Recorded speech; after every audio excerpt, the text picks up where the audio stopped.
네, 지난주에 이재명 대표 위증교사 사건과 관련해서 하도 엉터리로 말씀하시는 분들이 많아서 몇 가지만 짚고 넘어가겠습니다. 위증교사와 관련해서 왜 위증한 사람 유죄인데 교사한 사람 무죄인가 이런 기본적인 내용도 보지 않고 얘기하시는 분이 계십니다. 김진성의 위증 내용하고 이재명 대표 부탁한 내용하고 다른 내용이기 때문입니다. 그리고 또 이재명 이 위증 교사와 관련해서 교사가 되어야 하는데 위증을 교사한 게 아니라 사실 증언, 사실대로 말해달라라고 호소한 거기 때문에 위증교사 자체가 성립하지 않기 때문입니다. 또 과거에 영장 실질 심사를 할 때 혐의 소명됐다라고 했는데 왜 이렇게 판단했냐 이렇게 또 의문을 표시하시는 분이 계신데 이것도 역시 영장 실질 심사에서는 검찰이 편집한 자료만 가지고 판단합니다. 그런데 그때도 우리가 검찰의 악마의 편집 이런 얘기를 한 적이 있지만 그 당시 편집한 자료에는 기억을 되살려달라, 그냥 있는 대로 말해달라 이런 식의 사실 증언을 호소하는 이런 내용의 결정적인 그 증거들이 정황사실을 입증하는 내용들이 편집되어서 빠져 있었기 때문입니다. 그래서 본 재판에서는 이런 내용이 다 나왔기 때문에 이게 소명이 됐다고 판단했다고 하더라도 본 재판에서는 그렇게 판단되지 않는 것이죠. 사법부만 쳐다보는 정치도 문제지만 사법부의 결정조차도 제대로 보지도 않고 해석도 제대로 못하는 것도 굉장히 심각한 문제라고 생각합니다. 네. 그리고 어제 거부권 행사 25번째와 관련해서 또 한 말씀 드리겠습니다. 우리 헌법에 명시는 되어 있지만 않지만 당연히 인정되는 원칙 중 하나가 이해충돌 금지 원칙입니다. 이건 다른 말로 공익우선의 원칙이라고 할 수도 있는데요. 이 얘기는 대한민국의 공직자는 공직을 행함에 있어서 국가 혹은 공공의 이익, 즉 헌법적 이익과 자신의 사적 이해관계가 충돌해서는 안 된다라는 얘기고요. 그 경우에 사익을 공익 또는 국익 헌법적 이익에 우선해서는 안 된다는 원칙입니다. 이 원칙에 따라서 윤석열 대통령은 자신 또는 그 가족이 피의자가 되거나 될 수 있는 특검법에 대해서는 거부권을 행사할 수 없는 게 명백합니다. 그럴 경우에는 이 헌법 정신을 위반했다고 봅니다.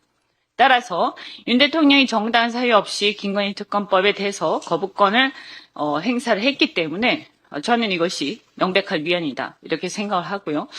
그걸 스스로 알고 뒤가 구려서인지 모르겠지만 헌법상 국무회의의 주재자는 대통령이라고 돼 있습니다. 그런데 이번 특검법에 대한 더 거부권 행사 의결을 권한대행 자격으로 국무총리가 대신하고 대통령이 나중에 제가만 했다고 합니다. 그러고 보니까 지난번 최혜병 특검 때도 그랬던 것 같은데 자신이 본인이 스스로 피의자로 지명돼 있는 사건이었기 때문인 것 같습니다. 그래서 그래도 헌법 내용을 조금 알기는 아는 것 같습니다. 스스로 제가만 하고 직접 의결하지 않는 것을 보니까. 네, 대통령의 거부권 남용, 특히 자기와 가족 사건에 대한 거부권 남용은 헌법 위반 우려가 있다는 게 올해 5월에 국회 입법조사처의 판단입니다.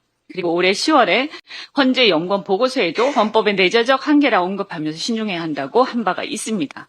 윤 대통령이야말로 대통령에 대한 특검으로 정치적으로 뜬 사람입니다. 당시 헌재는 탄핵 재판에서 대통령이 특검 수사에 응하지 않는 것을 헌법소 의지 결여로 판단했습니다.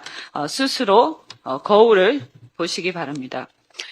최근에 지금 이제 법안 심사가 굉장히 활발하게 진행되고 있는데 특히 저희 이제 기재위에서 조세소위에서 많은 심사를 진행하고 있는데 이 중에서 한 가지만 좀 말씀드리겠습니다. 배달 라이더, 대리기사, 알바생 등 영세한 인적 용역 사업자에게 적용되는 3.3% 원천 징수 세율 이것을 인하해서 이들에게 공정한 수입 및 세율을 보장하고 환급 절차로 국세청의 행정력이 낭비되는 이 현실을 바로잡기를 바랍니다. 지금까지 이분들이 3.3%의 사업소득세를 원천징수 당하고 나중에 과다 납부한 세금 환급받고 있었습니다. 근데 올해만 해도 환급받은 인적 용역 사업자가 460만 명에 달하고 환급받은 금액이 1조 350억 원 가량이라고 합니다. 더욱 안타까운 것은 세법을 잘 모르는 이분들이 본인의 권리를 찾지 못하고 있다는 것입니다. 이런 허점을 세무 플랫폼들이 파고들어서 환급액의 10에서 20%라는 비싼 수수료를 요구하면서 환급 신청을 하고 받고 있다고 합니다. 이 현상은 과거에 의사, 한의사, 연예인 등 고소득 전문직의 탈세를 방지하기 위해서 세율을 1.1%에서 3.3%로 높인 게 원인입니다만 배달 라이더, 대리기사, 단기 알바 등 이런 영세한 인적 용역 사업자들에겐 맞지 않다고 생각합니다. 세금을 과도하게 걷어놓고 해마다 환급 신청을 하면 그거에 따라서 대규모의 환급을 반복하는 것은 행정력 낭비고 이분들에 대한 권익을 제대로 보호하지 않는 것이다. 이렇게 생각하고 이 근본적인 원인인 이 과도한 세율을 1%로 내려서 적정하게 원천 징수하고 국세청이 자동으로 환급하게끔 하는 것이 맞다고 생각합니다.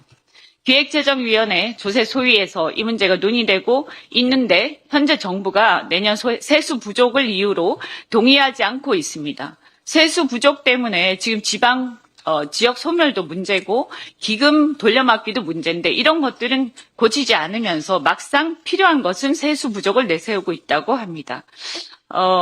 이 문제 올해만도 460만 명입니다. 이런 상황을 몰라서 환급받지 못한 분들까지 합치면 더 많을 수도 있습니다. 영세한 인적 용역 사업자들에게 공정한 세율과 소득을 보장하기 위해서 반드시 해결되어야 한다 이렇게 생각합니다.